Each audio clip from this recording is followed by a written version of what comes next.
Hello, what's good, you guys? This is Siddharth Thakkar, and welcome to On Air with Sid, a podcast that is aimed at keeping conversations real and learning from them, talking to expert leaders in whatever industries I find really cool. So, our first podcast is with Rory Cellan Jones, who has been a BBC tech correspondent for over 40 years now. And he's interviewed some of the great leaders in the industry like Elon Musk, Mark Zuckerberg, Stephen Hawking, only to name a few.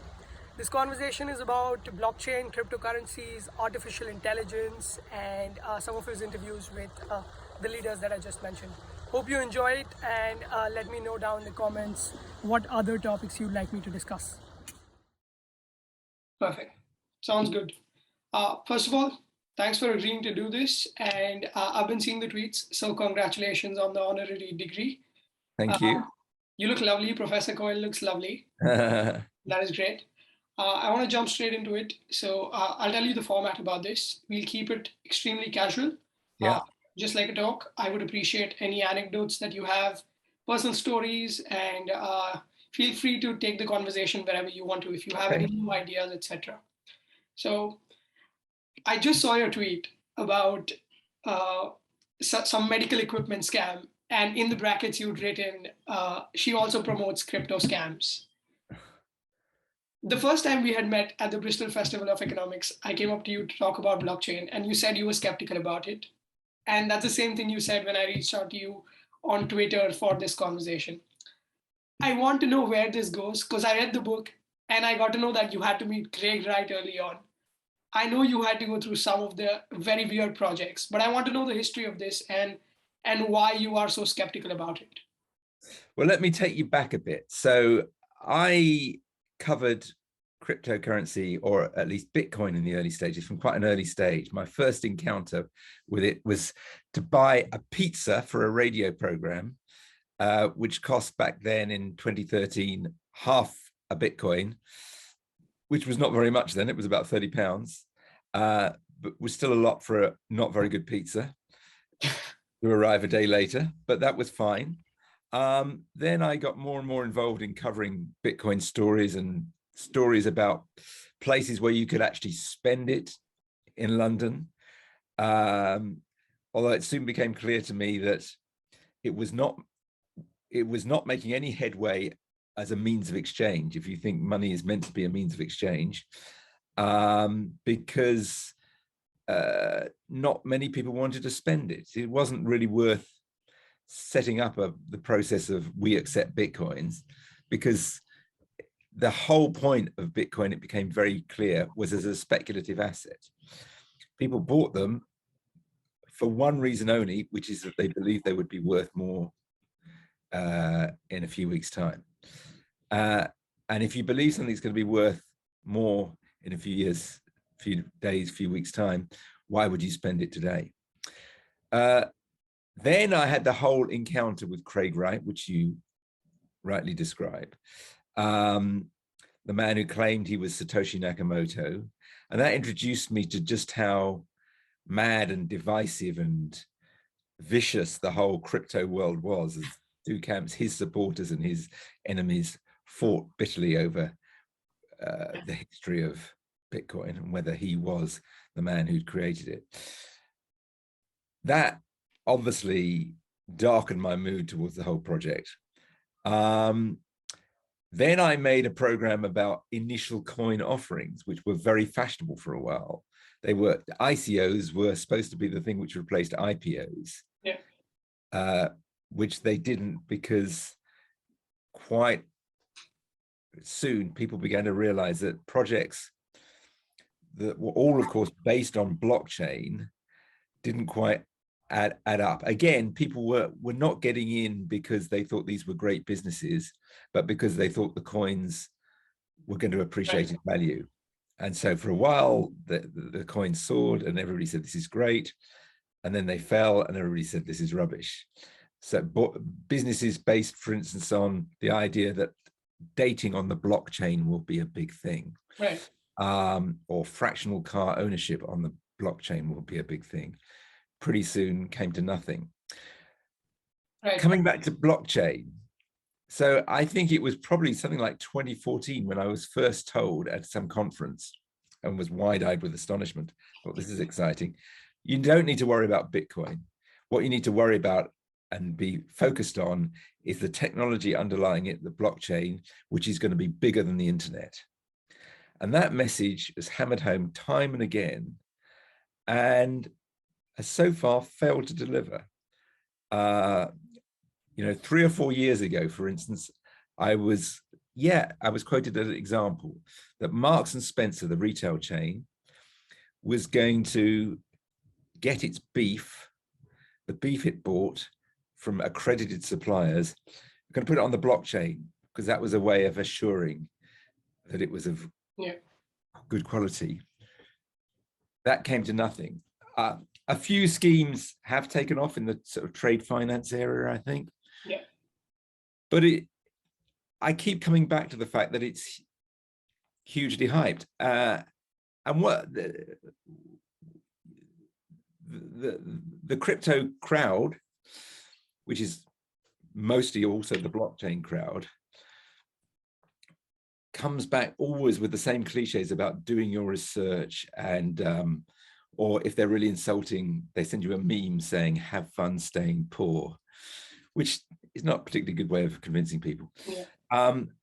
And I've noticed in the last 6 months, maybe, an increasing number of people far more sophisticated than me mounting critiques of the whole thing. There's a software engineer called Stephen Deal, who has done who does repeated, very hardcore anti-crypto tweets.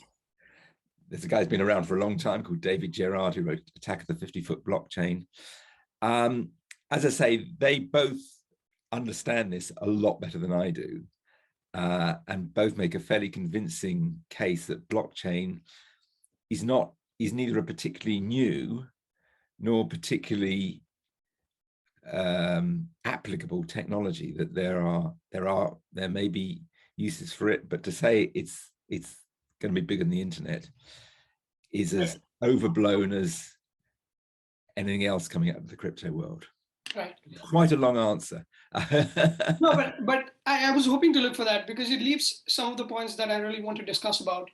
You spoke about the tokenomics of Bitcoin and how it's deflationary in nature. So the only hope you have is that it's going to appreciate in value, so you don't spend it. I completely get that. Not talking about it as a means of spending and money at all.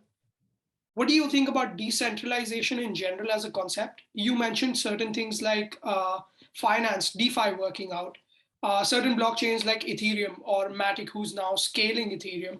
They have smart contracts inbuilt, which kind of work out in a way that the middleman is completely eliminated. Now, let's say as a student, I'm from India, and I need to exchange INR to pounds. One, the amount of time it takes for me to change INR to pounds is, I don't know, it takes quite some time. Second thing, because of the middleman involved, I have to pay a certain amount of commission. Let's say if the whole process is done on blockchain, won't you think it would be much more beneficial? That's one point. Okay. Can I answer that one before we go on? I mean, you're right that what's being highlighted here is inefficiencies in the banking system and basically long-term rip-offs. I think we've already seen over the last 10 years a whole bunch of companies addressing that without the blockchain, without being decentralized. You think of TransferWise that became Wise. You think of World Remit.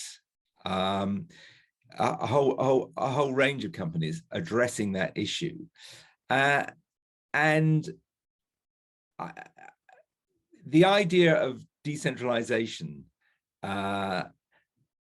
is very attractive until that decentralization means that there is nobody overlooking things, and that every now and then people need governments and regulators. I mean, there is a coherent philosophy behind a lot of this, and it's an anarcho-libertarian philosophy. And if you believe in that, you would obviously believe in certainly in decentralization, and possibly in the broader crypto project. I mean, Bitcoin is, I think, the guiding philosophy behind it. And as I say, it's a coherent philosophy. It's one which I don't find particularly attractive. You know, I read the more sort of out there ravings of the crypto libertarians who basically want the government out of their lives, don't want schools, hospitals, or anything paid for centrally. And I think it's not only a fantasy, it's a dangerous fantasy. Right. Do you think we can still use the technology, if not to the extent that you are mentioning, in certain processes where it kind of makes things better, in the sense that, let's say, subsidies are given out? I don't know how corruption works around here, but when you look at developing countries, if you organize the whole subsidy chain on blockchain, that comes out to be much more efficient than what they are working right now. We can also talk about voting in that sense. Do we have evidence for that? I mean, in terms of corruption, I do not have.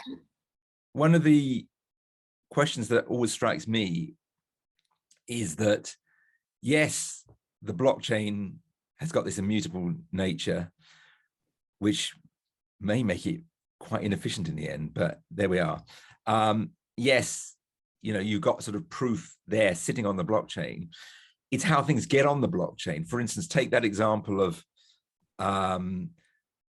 beef being, its sourcing being, its provenance being accredited on the blockchain. There's still got to be somebody to say how it gets on the blockchain. Yeah. If I'm a farmer and I put some rubbish old blockchain on beef on the blockchain and say it's prime organic forever. Yeah. Then who has checked that it is prime organic? So I think, you know, the idea that this is all automated, self-governing, is for the birds. Right. Yeah, I understand what you're saying there, and that's one of the problems in terms of the governance, and yeah, I completely agree. But talking about that, one of the person who's either trolling around cryptocurrencies or either making a lot of money off it is Elon Musk. Oh, golly, yes. You have interviewed with him, and I believe this is around 2016, is it? Yeah, January 2016. You spoke about AI, you spoke about a couple of things around that. I've seen that interview, but I want to know, there were certain bits that were not covered in the camera, because you mentioned that the cameraman was filming the factory when you and Elon were talking. I want to know what was going on around there and how specific AI is working out. Oh, I mean, the only thing that was not filmed, but was recorded, was what we call setup shots. So we did the whole interview, and you can see the whole interview on YouTube. It's all there. It's at about 16, 17 minutes. And then afterwards, you want some shots, introductory shots. So it was me and him talking around the car. It was just that while we were talking, he came up with this great line. And so I was desperately hoping that the cameraman had been running, because sometimes they're not running for sound, but luckily he was. And the line was about a new app called Summon, which they had just released, and it allowed you to summon your Tesla out of the garage and come to you. So a quite short distance. And he said, yeah, but that's nothing. One day soon, your Tesla will be in New York, you will be in Los Angeles, and you will summon it, and it will drive itself across the continental USA, stopping to recharge itself and then arrive at you. And I looked at him in sort of amazement and said, but that's going to take many years, isn't it? And he said, no, a couple of years. So that was 2016. Right. And that kind of highlighted to me that he's A, a visionary, but B, slightly over optimistic about the time frame in which these things happen.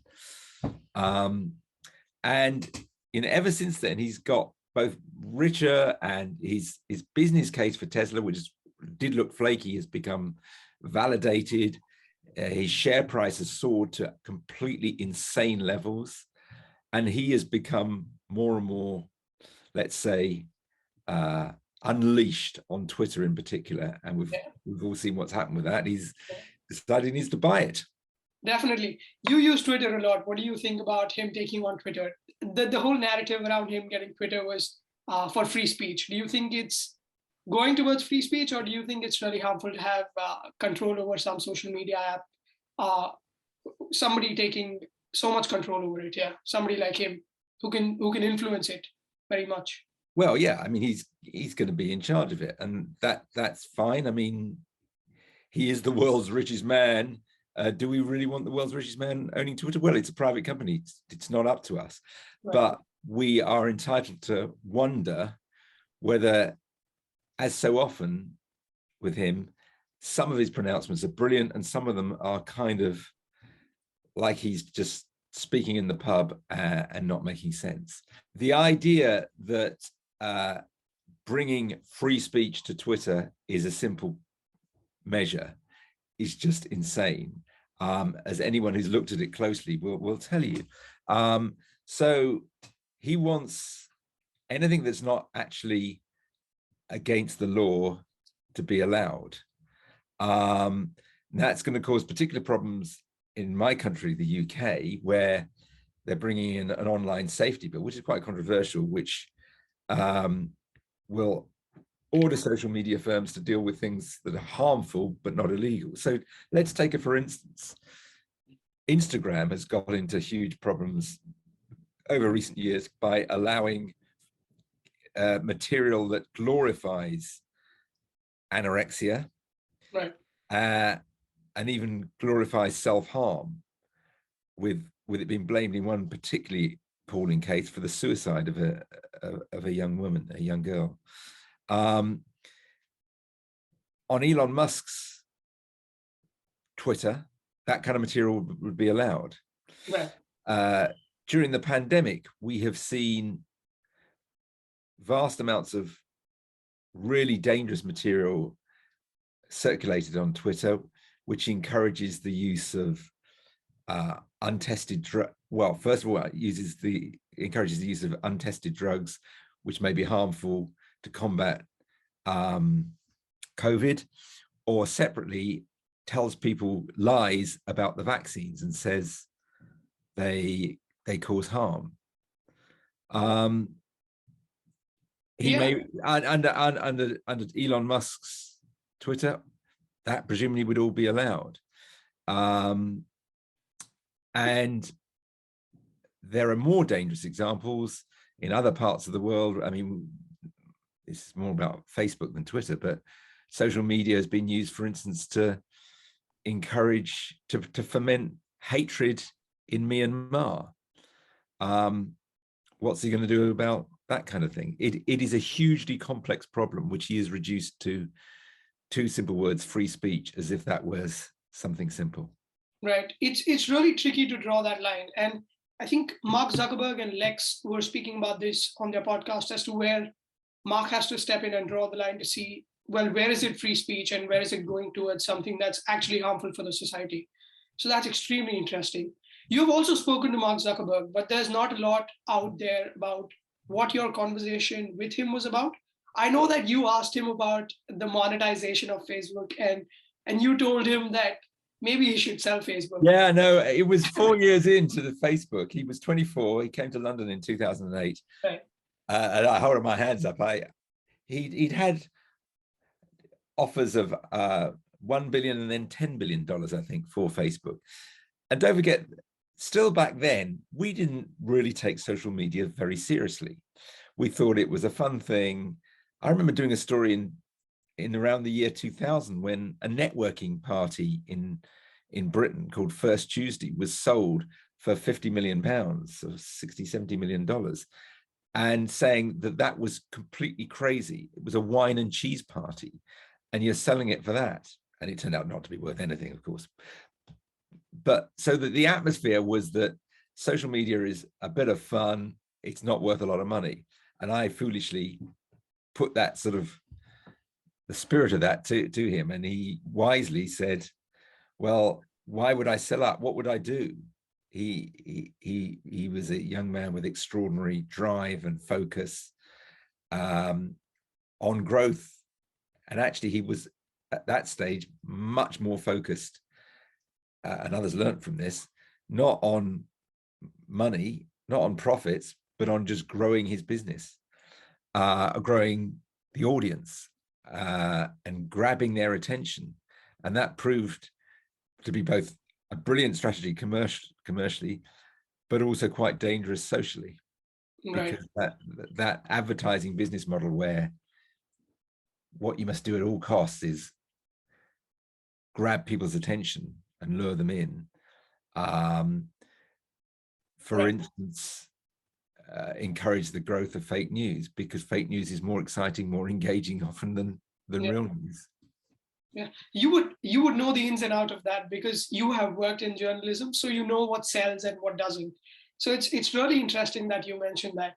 But where do you think Meta is going with their work, and how do you think putting something as strong as Meta, when it comes out to be a technology, and this sort of a revenue model around advertising and grabbing the attention of people, where do you think all those things are going? Are you talking about the company, or are you talking about the concept of the metaverse? No, I'm talking about the concept of the metaverse. The metaverse. Well, it's interesting the way that concept was kind of plucked out of the air last year, and became the next big thing. And it's a slightly sort of sci-fi vision. It's not a new idea at all. As anyone who ever went into Second Life will tell you, I spent some time looking at Second Life, which was a virtual world with its own currency, Linden dollars, and where people used to hold meetings and so on. So that idea has been around, and obviously it's been around in games for a long time. The question is, can it become more immersive? Right. And the way the problem is that there's a huge technological hurdle. Obviously, it can be made much more immersive by strapping on an Oculus or other excellent VR headset. But I still think there's a limited appetite for that, as has been shown with the vast amounts of money poured into virtual reality investment, which, remember, we've come through the second wave of VR. The first was in the 1990s when it made people sick and wasn't very good. The second wave started in sort of 2013, 14. Lots of hopes for it because the technology is much better, and it is a lot better, and it's a great experience. But it's failed to deliver that kind of mass market that was hoped for. So I think one's got to be very cautious about how soon that vision will be delivered. And in a funny kind of way, the pandemic has been a rehearsal for this new world. We have all been spending much more time doing what you and I are doing now, which is a kind of metaverse. You know, it's 2D. It's not that immersive. Well, I've got a very high quality webcam here. Shows the fact that I haven't been shaving. But as the pandemic sort of subsided, more and more people wanted to get out into the real world. So I'm not entirely sure how quickly this metaverse, this metaverse concept will arrive in, you know, a frictionless way, and B, how attractive it will be to many people. Right. There's this funny tweet that I read about Web3, and it says that the 3 in Web3 stands for the amount of people who use it right now. Yes. Which is really funny. Yeah. But it's interesting to see how all of that is going to come about. What's more interesting is the technology behind that and the amount of deep learning that is involved. And you mentioned about how when you spoke to Elon, he said that the app Summon, and you could almost call your car from anywhere and the car will come. It seems like the self-driving problem is still not solved. One. Oh gosh, no. Well, no. Here's the thing. I mean, self-driving cars is a fascinating example, because in many ways it's miraculous how much has been achieved from, you know, in the last decade. But you can get 98% there in terms of the effectiveness of the technology, and the last 2% can be an absolute nightmare. And the other thing with self-driving technology is the mixed, what you might call the mixed economy. You can see a world where all the cars are self-driving, and that works if the technology is good enough. But even if the technology is good enough, a world where some cars are self-driving, others have semi-autonomy, and others none at all, that's a recipe for chaos. Yeah. Particularly, I mean, I don't know if you know about this grading system of the levels of autonomy from 1 to 5. The difficult parts of that are the bits in the middle. And we've just had a great example here of the government's issued a highway code updated for the autonomous driving era. And it kind of makes no sense to me. It says you will be allowed under certain circumstances to watch videos while driving, but not to use your phone. Not sure why. But you must be prepared at all times to take control of the wheel.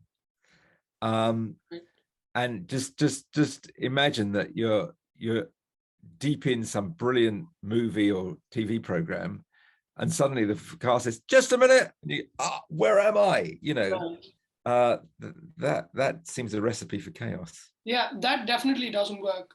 So in terms of that, specific AI for doing particular things have not been completely solved. But we're also seeing a lot of work happening in general AI. And it's not just people working on it, it's also people making claims about it. Like Elon keeps talking about it. DeepMind is doing a lot of work around it. I don't know if you've spoken to the founders at DeepMind, and if you know the work they've been up to.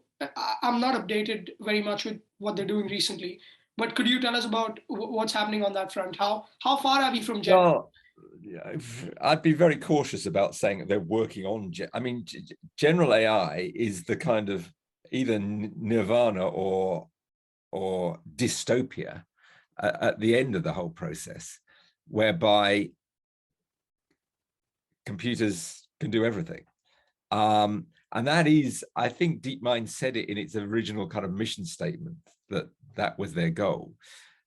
What they've done, though, is pretty compartmentalized. So they have, and they've done some brilliant things, let's be clear. They have played various games and won at them. And you could say that is more than just one task, because the methods they've used have very quickly, you know, they started with Go, this incredibly complex Chinese game that people said would take many more years to master, and they mastered that. And then they boiled down their method and made it applicable to chess, for example, and they've also taken on various video games. But that's all in the gaming world. So they've done brilliantly there. I think the most impressive thing they've done, though, is protein folding. I'm not at all an expert on this, but the structure of proteins is a vital building block in, for instance, understanding how to create new drugs. And it's one of the great sort of challenges. And they had a triumph at that. They've used their techniques, for instance, to cut energy use from their data centers. So they're finding really interesting applications. But to say they're on the way to artificial general intelligence is far-fetched. Is very far-fetched. Right. And don't forget that I did this interview with Stephen Hawking in 2014, just as the AI boom was really getting underway. Yeah. Where he said, if we ever got to artificial general intelligence, then humanity would be obsolete. The machines wouldn't need us anymore. So that is something to think about. Right. The common thread between your interview with Elon and Hawking was about the fact that they think that AI is going to be really risky if it's done extremely well, or if it gets to the point where we are close to general artificial intelligence. And I've been trying to read about neural networks and how backpropagation works, and it's extremely fascinating. Mm. And You I probably did. know more about it than me, my friend. I'm I've just sure been you do. reading about it, but it's so tricky and it's hard to figure out how it works because at first you see that, yeah, maybe propagation works, but not to the point where things could start to go where dystopia is.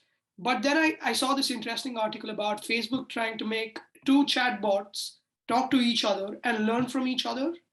And they were trying to monitor how the chatbots process the communication. And it came to a point where the chatbots stopped talking to each other and formed a completely different language that we as people who were monitoring the systems could not get. So Oh, they were really? still communicating, but we couldn't make sense of it. Right. That thread of dystopia is common between your interview with Elon Musk and Hawking. Mhm. Where do you think we are heading towards? And what they mention about is that there should be certain regulations around it, and there should be an absolute system of kill switch that should be there. But the question then is that if there is something like a kill switch, how does the system not figure that there is a line of code or there is something in the code that is inbuilt to stop the system from working and not override the code itself? So I don't know how regulations work around this and how we can do anything about this moving AI forward. Well, I mean, there are a whole range of questions there. I mean, first of all, let's yet again stress that we're an awful long way away from the world in which you were painting out. Although the idea of the two bots developing their own language is scary. What are they talking about exactly? Right now, we can just wipe them. There is the question of electrical power. If these things are dependent on electrical power, a very simple kill switch would be to pull the plug out. Right. But I think that's all far away. Where after I did my interview with Elon Musk, with Stephen Hawking, in which he predicted the obsolescence of humanity, DeepMind's Demis Hassabis told me that he went to see Hawking and spent a day with him and managed to put his mind at rest, but say there are far more immediate problems. And I think that's what we're focused on. We're far more focused, rightly, on the immediate, sort of slightly subtle problems that AI presents us with. Algorithmic bias, using machine learning, for instance. Let's have a machine learning system which sorts through people's resumes when there are a lot of people applying for a job. But if we code it wrongly, or if we just code it from the way humans have done that, it's quite likely to be biased. It's quite likely to say, I don't like the color of your skin, or I don't like your gender. So those are obvious problems. And the biggest problem of all, I think, is what's called the sort of black box problem, which you sort of hinted at there with the two bots talking to each other. It's when we just don't know what on earth is going on. Right. And therefore, possibly we don't know how to fix it. Right. That's very interesting. I want to take you back to 2007. Is it when you had to ask BBC for them to let you go to Apple's first iPhone launch? The thing Well, is we that didn't know. I didn't ask for permission to go to Apple's first iPhone launch. I asked for permission to break away from CES, go to okay, a conference called Macworld. fair We enough. didn't know nobody knew what it was going to be. There were huge rumors, but nobody knew what it was going to be. But from what it seems like is that one, BBC didn't want that to be as largely covered, as you rightly said, because people probably didn't know about it. But what's very interesting for me is that even after it came out, we see leaders of Nokia leading back then, BlackBerry. Uh, they were not taking it seriously. I saw some of the interviews. I think the CEO of BlackBerry was pretty much laughing at the fact that they had no keyboards and completely typing system. You at that point were fascinated by it and could sense that, yeah, this is going to be something that is big. How come you were able to see that and these other phone companies which don't even exist right now weren't able to spot that? What was that like? Well, that's very, very nice of you to say so. It's difficult to remember how different the world was and how radically it changed. Don't forget, in 2007, the mobile phone industry was dominated by Nokia, Finland's Nokia. It had 40% of the market and probably a bigger share of the profits. And Samsung was a big force, one of the few ones that's still a big force. And a couple of other, Motorola was there, Sony Ericsson was there, and a couple of other companies. And so it was not a stretch for those leaders of those companies to think that the world hadn't changed. And of course, what one doesn't know is what they were saying in private. I would suspect that they were more worried in private than they were in public. Right. I mean, BlackBerry did quite well for a while, and in fact grew after the iPhone because it had this new youth market through BBM, if you remember that. Yeah. But it was hung up for too long on the idea that physical keyboards, which a lot of people still, I saw somebody the other day still using it. Still using it. That's surprising. But it's not surprising that they didn't spot that was going to change so rapidly, because physical keyboards, were good in many people's eyes. It was quite difficult to get to grips with this idea of tapping on a screen. So, I think what they missed out on was the sheer excitement of that moment. That they were too focused on the specs, because don't forget the first iPhone was actually in some ways was quite primitive. It didn't have 3G. Yeah. It had Edge. Its camera was hopeless. It didn't do video. I had a Nokia N95 at the time, which was in some ways technically much more advanced, but getting the ease of use was not there. Getting on the internet required about 17 taps and you wouldn't be bothered. Whereas the iPhone was designed for the internet in a way which phones hadn't been before. And it was also beautiful, and it was different, and it captured the popular imagination, even if people didn't think they could afford it, which they couldn't at first. People wanted it. And I think that's what these industry leaders failed to recognize. Okay. Whereas for me, it was easier. I was in the hall, and as I was leaving the hall, I got a call from the news desk in London, who were usually not interested at all in technology stories, didn't know anything about them. And they'd seen the pictures coming out and were going, wow, you've got to get your hands on that phone, which is another story, because I said to them, that's impossible, but I did manage to get my hands on that phone. Yeah. And that was a sign to me that this was something big, that this was, and it's the only time I've really experienced that to that extent. There have been other exciting products, but that was the one where, wow, a light came on, and it was clear that the world might change because of this. Very interesting. I remember you mentioning in your book that your N95 could take a photograph and the iPhone probably couldn't do that good a job, or maybe it was inferior in some of the ways that your as compared to your N95.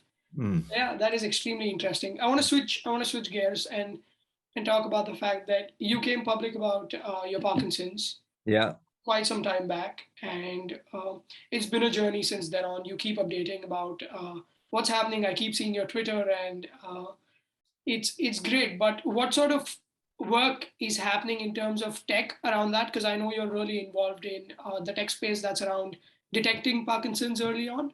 So. Yeah, well, no, it's become a feature, obviously, of my life, but also of my journalism, because since retiring from the BBC, I've started a Substack newsletter about health tech, which is not all about Parkinson's, but obviously that features.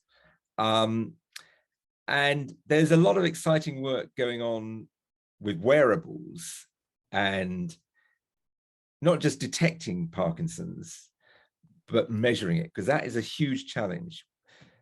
It's a very varied disease with a lot of different symptoms. Right. And measuring its progress is tricky. There's a very crude scale. Basically, the neurologists, it's not exactly 1 to 4, but it might as well be.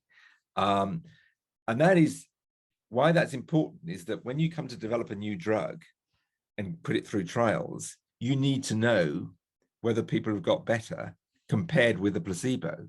And if you've got a very crude scale and people, the differences are not huge, then the drugs will probably fail their tests. So there's a lot of work going on with, for instance, using AI, using machine learning to insert into wearables and say, well, this person's got this degree of Parkinson's and this person's got that. And so that's all very interesting. And there's also good old-fashioned drug trials going on. Right. One in particular about a drug that is used for diabetes patients, which might be a wonder drug for Parkinson's. But these things take a look. What I've also learned is how long and slow this process is. You might think because we developed a vaccine for COVID like that, you can do the same for Parkinson's, but it doesn't work like that, because Parkinson's is a long, slow, degenerative disease, and therefore it'll be long and slow to find a cure. Right. I was looking at, from whatever little I read about it, it seems that the symptoms are quite subjective. Like different people might have different range of symptoms, Yeah. and so it makes it even hard to detect, which is why even the scaling system that you were talking about in terms of finding out how people have subjectively improved, it makes it 10x difficult, especially when you're trying to build a tech system around it. Yeah, I mean, to be honest, I don't think it's that difficult to at first diagnose Parkinson's. I mean, I was pretty clear even before I got the confirmation that I had Parkinson's, because, for instance, I had a tremor in this hand and I was dragging my right foot. And those are sort of classic examples. It's difficult to say how it's progressing and how the medication is affecting that, because that's what you also want to know, how big a dose of the medication you should be taking to alleviate the symptoms. So there's a lot of work going on in there. I did just hear last week of what sounded like an innovative new way of doing that, which was it was a system called milestones, determining how many new symptoms a patient got each year. Because what generally happens is you start with one thing and then another thing happens and then another thing happens. And if you could count them, both with the drug and without a drug, that might be a better way of grading it. Right. I don't know too much about the technicals of that, so I'm going to leave that aside. But I heard your podcast just yesterday about happiness with someone. Oh, yeah. So I'm going to throw a philosophical one at you. When you initially got to know about this, did your perspective change on the kind of work that you wanted to do? And how did priorities sort of rearrange themselves? Oh, well, that's a good question. Yeah, that podcast, by the way, is one that my wife got me to do. My wife is a professor in Cambridge, and I have met her. Yes, yeah. Her Bennett Institute for Public Policy has started a podcast with a university in Toulouse, and I do that once a month.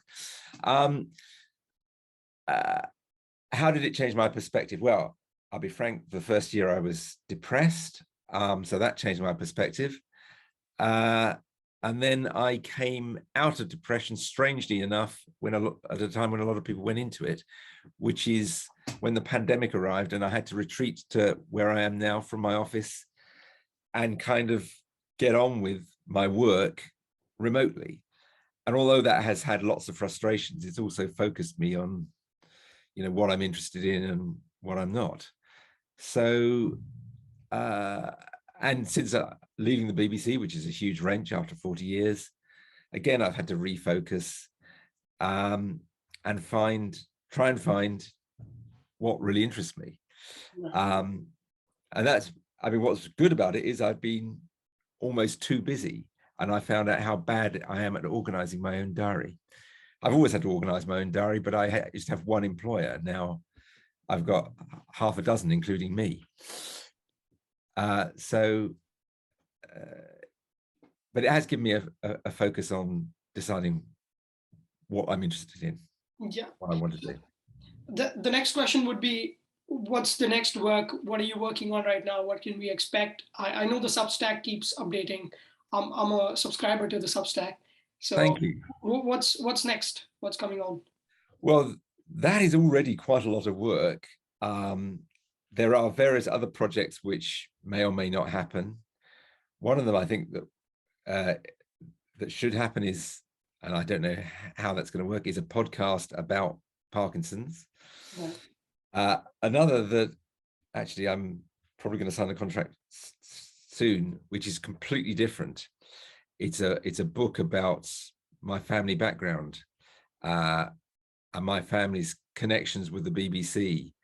And it originates from my mother died quite a long time ago, 25 years ago, and left behind a huge collection of letters detailing every part of her life. And she was a BBC secretary. And the book is kind of based on them. So that is another huge project. Too much to keep me. But that is so lovely to, I mean, to have any form of paraphrasing from those letters could actually take us to how BBC has evolved in a certain sense. Yeah. That would be extremely amazing.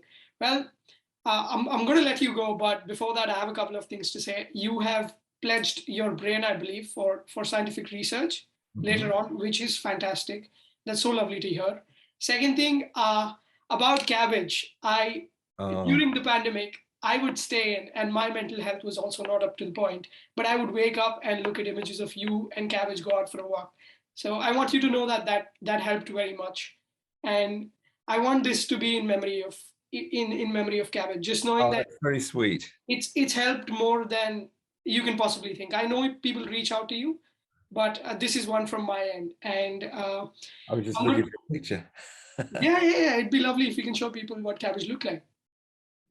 Let's just see. I don't know if people will be able to see this, but there's cabbage in the snow. Oh, there we go. We can see it now. That's lovely. Yeah. She was a great dog, and she did live to a great old age, but we were very sad to lose her. Yeah, definitely. So I'm going to link all of your handles down below: your Twitter, your Substack, link to your books, which I haven't read the .com, but I've read Always On, which I think is a great read. So I'm going to link all of those down below. And before parting, I need to tell you one thing. Your Instagram display is amazing. I think you should upload it. You haven't uploaded it anywhere, so might as well just upload the Instagram display. Okay. All right. Perfect. Thank you so much for doing this, Rory. It's been lovely. Thanks so much for spending the time. Thank you very much indeed. It's been great. Bye-bye.